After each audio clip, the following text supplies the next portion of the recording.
Waalaikumsalam warahmatullahi wabarakatuh. Gimana kabarnya Bang? Alhamdulillah, Ustaz. Antum gimana, Ustaz? Alhamdulillah baik, alhamdulillah. Ustaz, Ana ada sedikit pertanyaan, Ustaz.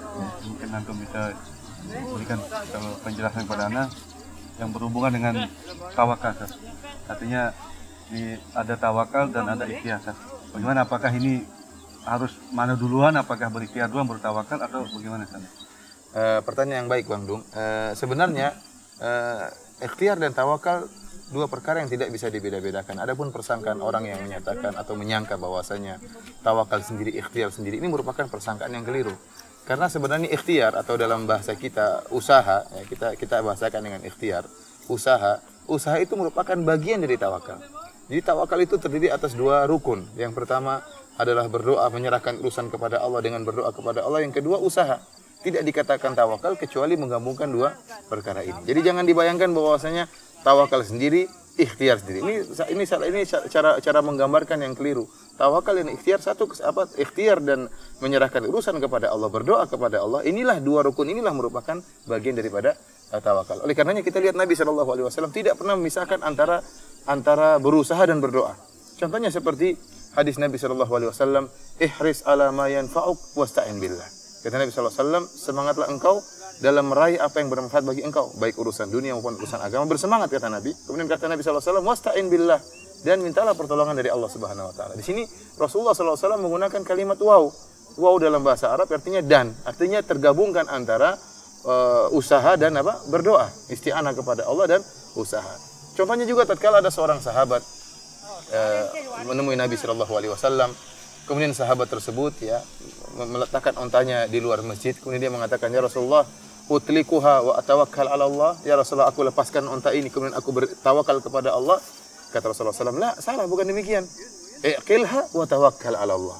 Ikat ontamu dan bertawakal kepada Allah Subhanahu Wa Taala. Ini menunjukkan bahwasanya tawakal itu terbangun di atas dua perkara yang tidak mungkin terpisahkan, yaitu antara ikhtiar berusaha dan berdoa dan beristi'anah minta tolong kepada Allah Subhanahu Wa Taala. Kapan salah satu dari dua rukun ini tidak terpenuhi, maka itu bukan tawakal yang benar, tapi tawakal yang keliru. Lanjut, Ustaz, masalah hubungan antara tawakal tadi dengan ikhtiar dengan hubungan dengan hadis burung, Ustaz. Bukankah dikatakan sebagian orang berprasangka seperti burung itu bahwa asal bertawakal pasti akan mendapat tanpa ikhtiar gitu. Oh iya. Karena tawakal pada Allah, menyerahkan hanya kepada Allah, insya Allah kita akan.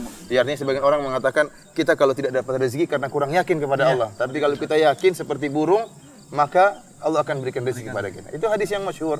Rasulullah SAW pernah bersabda, "Lau annakum tatawakkaluna 'ala Allahi haqqa tawakkulih, la razaqakum kama yarzuqut thair, taqdu khimasan wa taruhu bitana." Kata Nabi SAW, seandainya kalian bertawakal, bertawakal kepada Allah sebagaimana tawakalnya burung, maka Allah akan berikan rezeki kepada kalian sebagaimana Allah berikan rezeki kepada burung. Burung pergi di pagi hari dalam keadaan perut kosong, kemudian pulang dalam keadaan perut kenyang.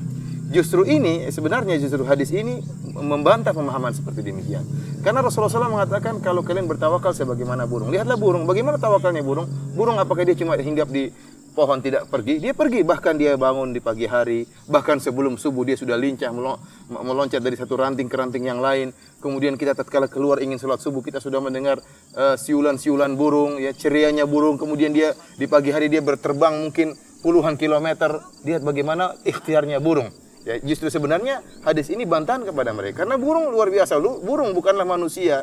Burung bukan makhluk yang berakal. Dia tidak berakal sebagaimana manusia. Tetapi secara fitrahnya Allah bukan buatkan fitrah kepada burung. Kalau ingin mendapatkan rezeki, maka harus berjalan dengan jauh, harus berusaha.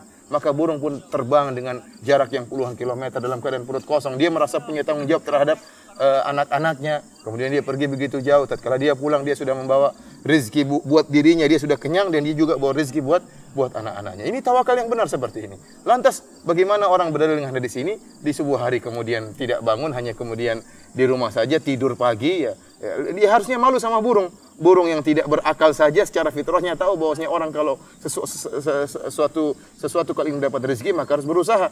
Sehingga burung di pagi hari sudah begitu ceria, sementara orang ini dia malas-malasan, bagaimana dia mau diberi rezeki oleh Allah Subhanahu Wa Taala. Jazakallahu khairan. Ya, sama Bang. Ya, terima kasih.